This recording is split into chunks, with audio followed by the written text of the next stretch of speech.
सुशांत सिंह राजपूत मामले में रिया चक्रवर्ती के ड्रग कनेक्शन के बाद बॉलीवुड में ड्रग्स के कनेक्शन पर घमासान मचा हुआ है। इसी बीच संसद में बीजेपी सांसद रवि किशन और एक्ट्रेस जया बच्चन के बॉलीवुड में ड्रग्स इस्तेमाल पर दिए गए बयान के बाद एक अलग ही बहस छिड़ गई है।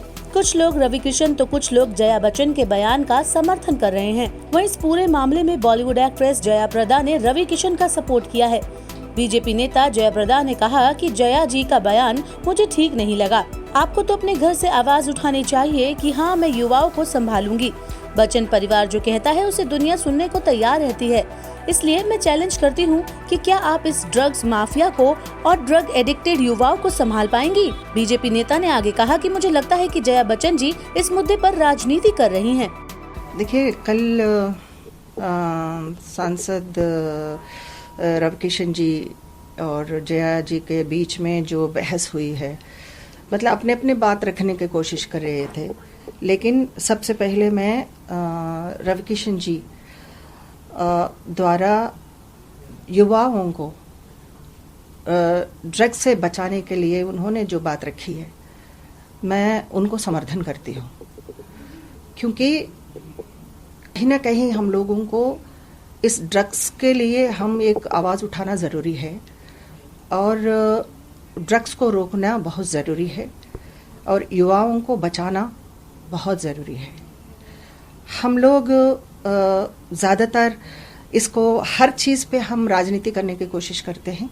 मैं नहीं चाहती हूँ कि खास तौर इस मामले में राजनीति नहीं करना चाहिए, लेकिन बात ऐसा है कि वो गरिमा नहीं रख पा रहे हैं हम लोग। इन यहाँ पे जो संसद में जो बहस हो रही है, ये किसी को पॉइंट करके हम लोग शायद, मैं खास तौर रवि किशन जी के बारे में बताना चाहती हूँ कि वो उनके भावना को मैं समर्थन करती हूँ। उन्होंने जो युवाओं के प्रति जो उनके भविष्य के बारे में वो सोच के उन्होंने अपनी बात रखी थे, तो इसको हम ठीक ढंग से इनको ये एक्सेप्ट करना चाहिए, क्योंकि युवा ही हमारे देश का एक सही निर्माण करने के लिए, एक अच्छे भारत को बनाने में उनका किरदार बनता है।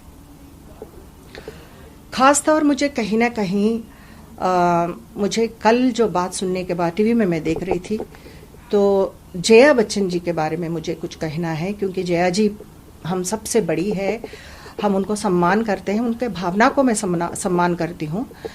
लेकिन उनके जो युवाओं के ड्रग्स के बारे में, इंडस्ट्री के बारे में जब बात कर रही थी, तो मुझे ऐसा लगे कि कहीं ना कहीं राजनीति कर रही है। ये बात राजनीति करने की नहीं है, ये बात हमारे परिवार से, मतलब हम ऐसे कहते हैं कि ये charity should be start from the home. तो हम अपने तरफ से कैसे आवाज़ उठाएंगे, उसके हिसाब से हम जनता के बीच में जा सकते हैं। लेकिन जिस तरह उन्होंने, जया जी ने उनके बहुत उनका जो एक्सप्रेशंस देखने के बाद, उनके जो भावना देखने के बाद, मैं बहुत ही चिंतित थी। इसलिए चिंतित थी कि जिन अमर सिंह जी ने बच्चन परिवार को, उन्होंने उनके मुश्किलों में, अमर सिंह जी, आदरणीय अमर सिंह जी अब हमारे बीच में नहीं रहे, लेकिन बच्चन परिवार के लिए उन्होंने बहुत कुछ किए, मुश्किलों में उनके साथ खड़े थे। लेकिन जब अमर सिंह जी उनके सेहत को लेकर वो जिंदगी और मौत के बीच लड़ रहे थे, तो मैं ये पूछना चाहती हूँ कि जया बच्चन जी कहाँ थे? जया बच्चन जी कहाँ थी? अमित जी कहाँ थे? मतलब जो स्नेह के लिए प्रतीक होते थे अमर सिंह जी, तो उनके बारे में आज मैं यही सोच रही हूँ कि जया जी का एक सेंटेंस उन्होंने बताया था, किस थाली में खाते हैं उसी थाली को छेद करते हैं। ये कौन कर रहा है? कौन किसको किया है?